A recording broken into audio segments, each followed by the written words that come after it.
Hello बच्चों, आज हम लोग इस वीडियो में ये देखेंगे कार्य पुस्तिका वाटिका। ये कक्षा 5 की कार्य पुस्तिका है हिंदी की। तो इसमें आज हम लोग पहला पाठ पढ़ेंगे। पहला पाठ है विमल इंदु की विशाल किरणें। ये एक कविता है। तो इसके हम अभ्यास प्रश्न जो कार्य पुस्तिका में दिए गए हैं उसको हल करेंगे। तो पहले इसमें हम इसको हल करने से पहले हम इस कविता को किताब से पढ़ना चाहेंगे जो हमारी टेक्स्ट बुक कक्षा 5 में चलती है, विमल इंदु की विशाल किरणें। ये वाटिका है कक्षा 5 की। तो पहले इसको हम पढ़ें तो जिससे कि हमें जो प्रश्न दिए गए हैं उनको हल करने में बहुत ही आसानी रहेगी और उसको हम आसानी से समझ सकेंगे। तो आइए इस कविता को पढ़ते हैं। विमल इंदु की विशाल किरणें प्रकाश तेरा बता रही हैं, अनादि तेरी अनंत माया जगत को लीला दिखा रही हैं। प्रसार तेरी दया का कितना ये देखना हो तो देखे सागर, तेरी प्रशंसा का राग प्यारे तरंग मालाएं गा रही हैं। तुम्हारा स्मित हो जिसे निरखना वो देख सकता है चंद्रिका को, तुम्हारे हंसने की धुन में नदियाँ निनाद करती ही जा रही हैं। जो तेरी होवे दया दया निधि तो पूर्ण होता ही है मनोरथ, सभी ये कहते पुकार करके यही तो आशा दिला रही हैं। ये जयशंकर प्रसाद द्वारा लिखी गई कविता है। तो अब हम इसके जो अभ्यास वो कार्य पुस्तिका में जो प्रश्न दिए गए हैं उनको हल करते हैं। तो दिया गया है इसमें ये पाठ 1 विमल इंदु की विशाल किरणें। तो जैसे पहले दिया है कि पंक्ति को पूरा करो। तो अभी जो हमने कविता को पढ़ा है इसी के माध्यम से हमको पंक्ति को पूरा करना है। तो जैसे एक दिया गया है उदाहरण में, विमल इंदु की विशाल किरणें, ये हमको भर देना है खाली स्थान में जो डॉट डॉट दिया गया है। इसके बाद प्रकाश, अब डॉट डॉट में हमें क्या करना है, प्रकाश तेरा बता रही हैं। फिर अनादि तेरी, हमने कविता में पढ़ा था अनंत माया, तो इसमें खाली स्थान में जो डॉट डॉट दिया गया है इसमें हम अनंत माया लिख देंगे। अब इसके बाद आता है जगत को, यानी क्या दिखा रहे हैं, लीला, जगत को लीला दिखा रही हैं, तो इसमें हम खाली स्थान में लीला भर देंगे। इसके बाद प्रसार तेरी दया का कितना, ये दया का कितना ये दिया गया है, इसको खाली स्थान में हम भर देंगे। इसके बाद आगे आता है ये देखना हो तो देखे सागर। अब यहाँ पे देखे सागर लिखना है। तेरी प्रशंसा का राग प्यारे, यहाँ पे राग प्यारे भर देंगे। तरंग मालाएं गा रही हैं। तो इस तरह से हमको ये प्रश्न को पूरा करना है किताब की सहायता से। अब आगे हम दूसरा प्रश्न देखेंगे। नंबर 2, प्रश्न संख्या 2 है, नीचे दिए गए शब्दों के अर्थ सरल भाषा में लिखिए। तो जैसे दिया गया है विमल और स्वच्छ, विमल का अर्थ क्या होता है, स्वच्छ होता है।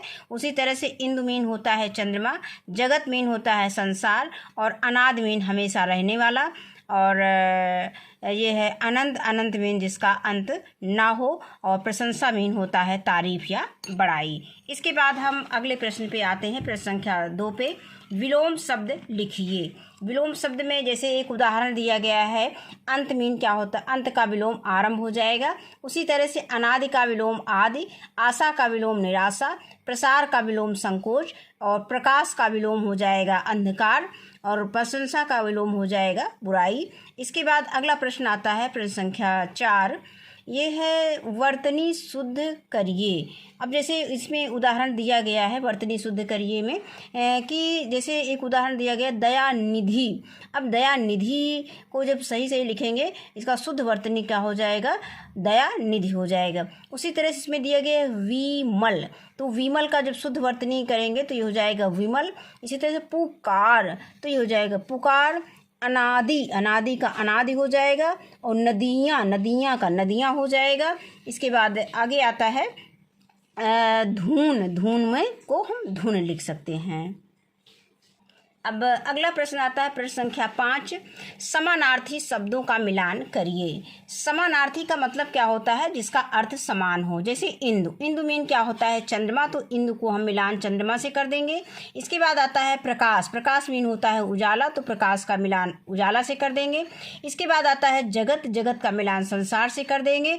फिर तरंग है, तो तरंग का होता है, तरंग का अर्थ होता है लहर, तो इसका मिलान हम लहर से कर देंगे। इसके बाद आता है सागर, सागर का मिलान हम समुद्र से कर देंगे। अब आगे आता है अगला प्रश्न आता है कि नीचे लिखे शब्दों के तुकांत शब्द लिखिए। अब तुकांत का मतलब क्या होता है? जिसका अंतिम उच्चारण जो है समान हो। जैसे सागर का गागर, अब इसमें रा इधर आ रहा है, रा इधर आ रहा है, रा अंत में आना चाहिए। तो अब है इंदु का बिंदु, अब धुन का बुन हो गया, माया का काया हो गया, और लीला का टीला हो गया। प्रकाश का काश हम लिख सकते हैं, और दया का नया लिख सकते हैं। और इसमें एक एक और देना है, तो जैसे बिंदु हो गया, इंदु हो गया, सिंधु हो गया। अब इसी तरह से सुन है, और माया का लाया है, गाया है। लीला का हम लिख सकते हैं पीला, और प्रकाश का लिख सकते हैं ये काश और अवकाश। दया का लिख सकते हैं नया और गया। अब इसके बाद अगला प्रश्न इसी में आता है, इसमें दिया गया है कि जिन शब्दों को संस्कृत से बिना किसी परिवर्तन के ले लिया जाता है उन्हें तत्सम कहते हैं, और तत्सम शब्दों में समय और परिस्थितियों के कारण कुछ परिवर्तन होने से जो शब्द बने हैं उन्हें क्या कहते हैं? तद्भव कहते हैं। तो यहाँ पे तद्भव और तत्सम की परिभाषा दी गई है। इसके बाद हमें एक प्रश्न दिया गया है, उसमें हमें शब्द दिए गए हैं, उसमें से हमें बताना है कि कौन सा शब्द तद्भव है और कौन सा तत्सम है। तो प्रश्न संख्या 7 है कि नीचे दिए गए शब्दों में से तद्भव आब्लिक तत्सम की पहचान करके उनके आगे तद्भव आब्लिक तत्सम शब्द लिखिए। अब जैसे दिया गया है इंदु, इंदु कौन सा शब्द है? तत्सम शब्द है। उसी तरह से अनंत ये तत्सम शब्द है। इसी तरह से चांद तद्भव शब्द है, और हंसना जो है हमारा तद्भव शब्द है। अब आगे हम आते हैं अगले प्रश्न पे। चंद्र बिंदु लगे शब्द को हम क्या कहते हैं? अनुनासिक कहते हैं, और जिसमें केवल हमें बिंदु लगा रहता है उसे हम अनुस्वार कहते हैं। अब इसमें एक प्रश्न दिया गया, प्रश्न संख्या 8 दिया गया है कि नीचे दिए गए शब्दों में अनुनासिक तथा अनुस्वार शब्दों को छांट कर उनके आगे लिखिए। तो जैसे दिया गया है, एक उदाहरण दिया गया है कि इंदु, इंदु में एक बिंदु लगी हुई है, तो इसको हम क्या लिख सकते हैं? इसको हम क्या कह सकते हैं? अनुस्वार है, क्योंकि जब एक बिंदु रहेगी तो अनुस्वार हो जाएगा, और जब चंद्र बिंदु लगा रहेगा तो वो अनुनासिक हो जाएगा। उसी तरह से हंसना, हंसना में चंद्र बिंदु लगा है तो अनुनासिक हो गया। नदियाँ, नदियाँ में या में चंद्र बिंदु लगा है तो अनुनासिक हो गया।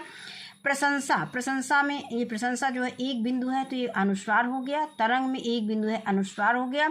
और चांदनी, चांदनी में चंद्र बिंदु है तो ये अनुनासिक हो गया। अब आगे देखते हैं।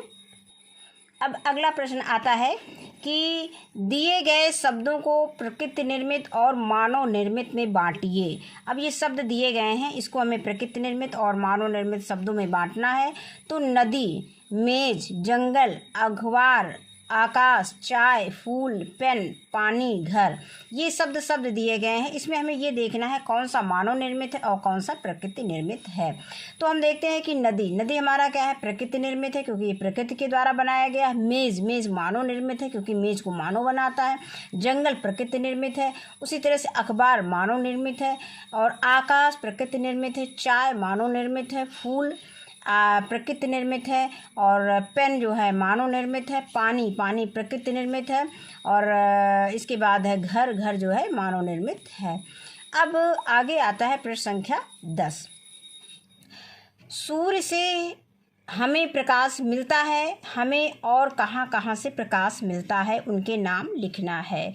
तो सूर्य के अलावा हमें टार्च से प्रकाश मिलता है, चंद्रमा से मिलता है, बल्ब से मिलता है, आजकल जो CFL चले उससे मिलता है, मतलब बिजली कह सकते हैं, बिजली से हमें प्रकाश मिलता है।